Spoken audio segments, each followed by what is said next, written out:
नमस्कार, मी Sanket Deshpande, top news Marathi channel मध्ये आपलं स्वागत। सतीश भोसले उर्फ खोक्याभाई सध्या सातत्याने चर्चेत असणारं नाव आहे।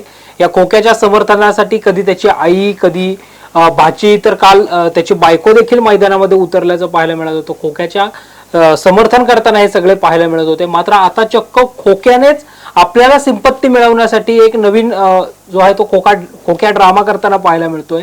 तुरुंगातच त्याने अन्नत्याग आंदोलन जे आहे ते पुकारलेलं आहे। पोलिसांविरोधात हे सगळं अन्नत्याग आंदोलन जे आहे ते असणार आहे। नेमकं हे सगळं संपूर्ण प्रकरण काय आहे याच अनुषंगाने आपण चर्चा करणार आहोत। आणि या चर्चेत माझ्या सोबत आहे माझे सहकारी समृद्धी जाधव। समृद्धी, सिंपत्ती कशी मिळवायची यासाठी खोक्या सातत्याने प्रयत्न करताना पाहायला मिळतोय। मग कधी बहीण, कधी भाची, तर काल बायकोनेही थेट माध्यमांसमोर येऊन दिलेली प्रतिक्रिया, आणि आता थेट पोलिसांविरोधातच कोठडीमध्येच अन्नत्याग आंदोलनाची खोक्याने घेतलेली भूमिका। संकेत, खरं तर या सगळ्यामध्ये आता पहिल्यांदा आपण हे जाणून घेऊ की हे अन्नत्याग आंदोलन नेमकं कशासाठी। तर खोक्याचं हे आंदोलन स्वतःसाठी नाहीये, स्वतः बरोबर जे काही झालंय त्याच्यासाठी नाहीये, तर त्याने हे आंदोलन पुकारलंय ते त्याच्या कुटुंबियांसाठी। कारण आपल्या सगळ्यांनाच माहितीये की ज्यावेळी या खोक्याला खरं तर अटक झाली होती त्याच्यानंतर दुसऱ्याच दिवशी त्याच्या घरावरती वनविभागाची कारवाई झाली। अतिक्रमणामध्ये हे बांधलेलं घर होतं, वनविभागाची जमीन होती, त्यामुळे त्याचं घर अगदी काही तासांमध्ये पूर्ण घर त्याचं उद्ध्वस्त करण्यात आलं, घर पाडण्यात आलं। घरातलं जे काही सामान होतं हे सामान काढण्याची सुद्धा वेळ त्यांना देण्यात आली नव्हती, नोटीसही कुठली आधी बजावण्यात आली नव्हती। असे सगळेच दावे खोक्याच्या कुटुंबियांनी केलेले पाहायला मिळतात।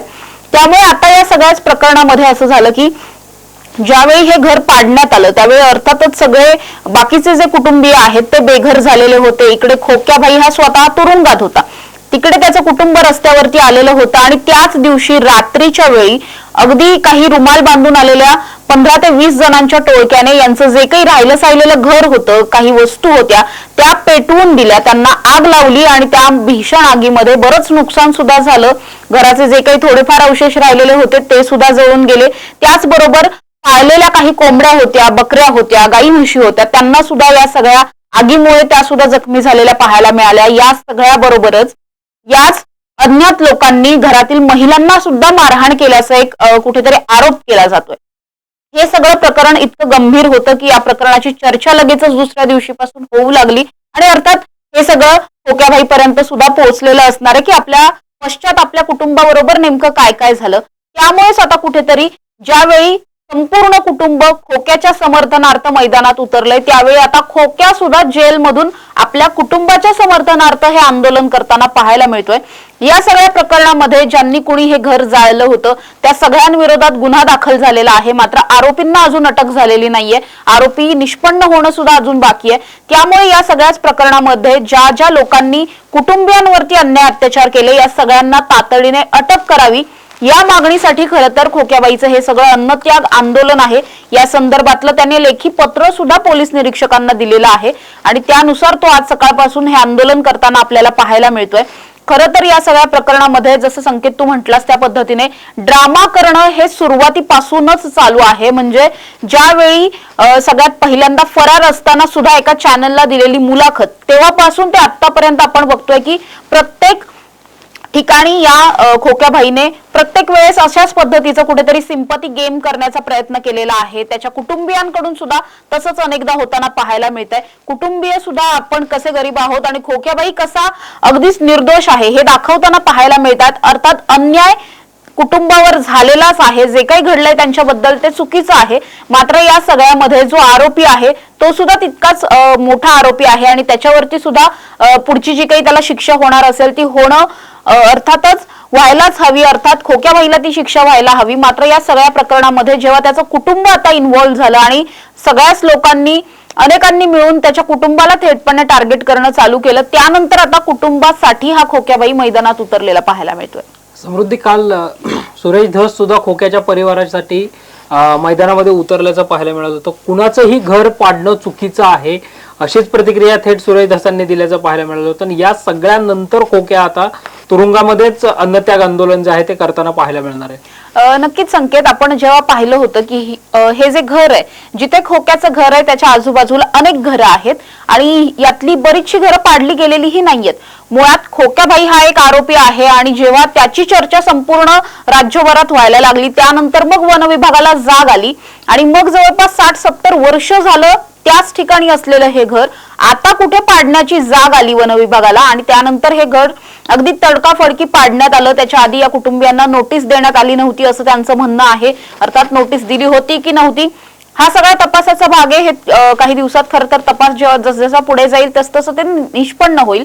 मात्र या सगळ्यामधला अगदी महत्वाचा मुद्दा हा आहे की जेव्हा त्याचं घर पाडण्यात आलं होतं त्यानंतर त्याचं घर जाळण्यातही आलं. केवळ पाडण्यात आलं असतं तर ठीक होतं, कारण ती एक कायदेशीर प्रक्रिया होती, कायदेशीर कारवाई होती. मात्र ज्यांनी कोणी हे घर जाळलं त्यानंतर मात्र ही सगळी जी काही सिंपती होती ती खोक्याबाईच्या कुटुंबियांना किंवा त्याला स्वतःला मिळताना पाहायला मिळू लागली. आणि अर्थातच जेव्हा त्याचे कुटुंबीय सुद्धा या सगळ्या प्रकरणानंतर समोर आले होते, त्याच्या कुटुंबियांचं सुद्धा हेच म्हणणं होतं की आम्ही सुरेश धसांची भेट घेऊ, सुरेश धसांनी आम्हाला कुठेतरी या अन्यायातून मुक्त करावं.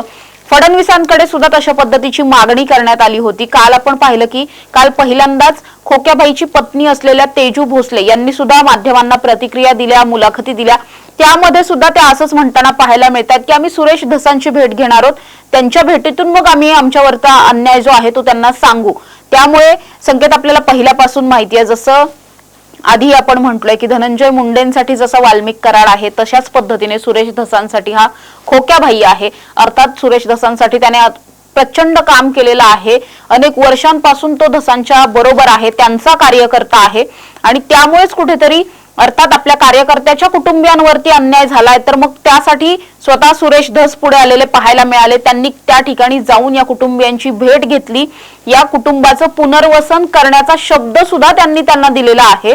त्याचबरोबर 100 वर्षांपेक्षा जास्त काळ जर एखादा माणूस एखाद्या ठिकाणी राहतोय, तुम्ही त्याला तडकाफडकी बेघर करता, कुठल्या कायद्यामध्ये हे बसतंय, कुठल्या नियमात हे सगळं बसतंय, एखाद्याचं घर असं तोडून टाकणं, या विषयीची सुद्धा सगळी मी माहिती घेणार आहे आणि या कुटुंबाच्या पुनर्वसनाचा सुद्धा विचार करणार आहे. अशा पद्धतीचा शब्द सुद्धा सुरेश धस या कुटुंबाला देऊन आलेले आहेत.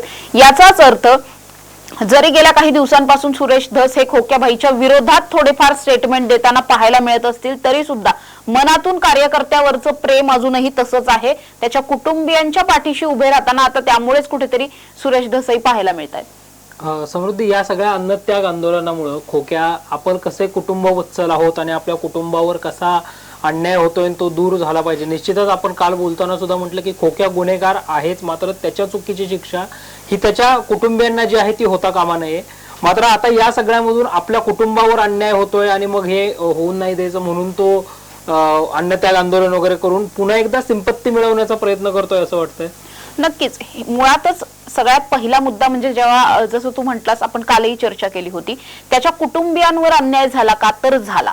हे घर अतिक्रमणात होतं, ते पाडलं असतं तिथपर्यंत ठीक होतं. मात्र तिथून पुढे ज्या लोकांनी कायदा हातात घेतला, हे घर जाळण्यात आलं, काही महिलांना मारहाण करण्यात आली, काही लहान मुलांना मारहाण करण्यात आली, हे सगळं जेव्हा घडलं हे चुकीचंच होतं. हे कुणीही केलेलं असेल तरीही हे 100% चुकीचं होतं. त्यामुळेच या सगळ्या प्रकरणानंतर खोक्याबाईच्या कुटुंबाला कुठेतरी एक सिंपती मिळत होती आणि केवळ कुटुंबाला सिंपती मिळून काय होणार आहे, ही सिंपती आपल्यालाही मिळवता आली पाहिजे. अशा कुठल्या तरी दृष्टिकोनातून आता खोक्याबाईने स्वतः हे अन्नत्याग आंदोलन केलेलं आहे. पोलिसांवरती दबाव निर्माण करण्याचा प्रयत्न केला जातोय. अर्थात हे सगळं त्याचं स्वतःचं डोकं असेल का तर कदाचित नसेलही, कदाचित कुठली तरी एखादी लिगल टीम असू शकते, वकिलांच्या मार्फत असं काहीतरी सांगण्यात आलेलं असू शकतं. सध्या आपण बघतोय संकेत की वकिली पेशाला सुद्धा कुठेतरी काळीमा फासणाऱ्या अनेक घटना घडताना पाहायला मिळत आहेत. अनेकदा स्वतः वकीलच अशा पद्धतीच्या प्रॅक्टिसेस करताना पाहायला मिळतात. निकालामध्ये काहीतरी आपल्या बाजूने निकाल कसा वळेल यासाठी सामदाम दंड भेद सगळंच प्रयत्न करताना, सगळं काही ट्राय करताना हे वकील पाहायला मिळतात. त्यामुळे तसंही कदाचित असू शकतं की त्याला कुणीतरी ही आयडिया दिली असू शकते. अर्थात वकिलांनीच दिली असेल असं काही नाहीये, कुणीही देऊ शकतं. तो तुरुंगात आहे, त्याच्या आजूबाजूला अनेक पोलीस ऑफिसर्स असतील, अनेक कैदी असतील, काही त्याच्या ओळखीचेही असू शकतात. त्यामुळे त्या दृष्टिकोनातून कोणीतरी त्याला सांगितलं असेल आणि मग आता हे सगळंच आंदोलन, या आंदोलनामुळे पोलिसांवरती दबाव निर्माण करण्याचा प्रयत्न त्याच्याकडून केला जातोय. मात्र दबाव निर्माण होईल की नाही होईल हा भाग वेगळा. मात्र या सगळ्या अन्नत्यागामुळे ड्रामा क्रिएट होतोय, नाटक ज्याला आपण म्हणतो, सिंपती गेन करणं ज्याला म्हणतो, त्या सगळ्याच खेळ्या खेळल्या जात आहेत आणि या सगळ्याचा फायदा कुठेतरी कुटुंबाकडे लक्ष वेधून घ्यायचा आणि त्याचा फायदा आपल्याला स्वतःला करून घ्यायचा, अशा पद्धतीचं सगळं हे प्लॅनिंग असलेलं दिसून येत आहे. त्यामुळे त्याच्या या अन्नत्यागाचा फार जास्त परिणाम होईल असं आत्ता तरी वाटत नाहीये संकेत. निश्चितच समृद्धी. आता खोक्या अन्नत्याग आंदोलन करतोय, तसंच पत्र त्यांनी पोलीस निरीक्षकांना पाठवलेलं आहे. याच्यावर तिथलं स्थानिक पोलीस, बीडचे पोलीस आणि पोलीस अधीक्षक आणि संबंधित यंत्रणा जी आहे ती नेमका काय निर्णय घेते हे पुढच्या काळामध्ये पाहणं महत्त्वाचं आहे. या सगळ्याबाबतचे अपडेट्स आम्ही अगदी वेळोवेळी तुमच्यापर्यंत घेऊन येणार आहोत. तोवर पाहत रहा टॉप न्यूज मराठी. आपला महाराष्ट्र, आपली बातमी.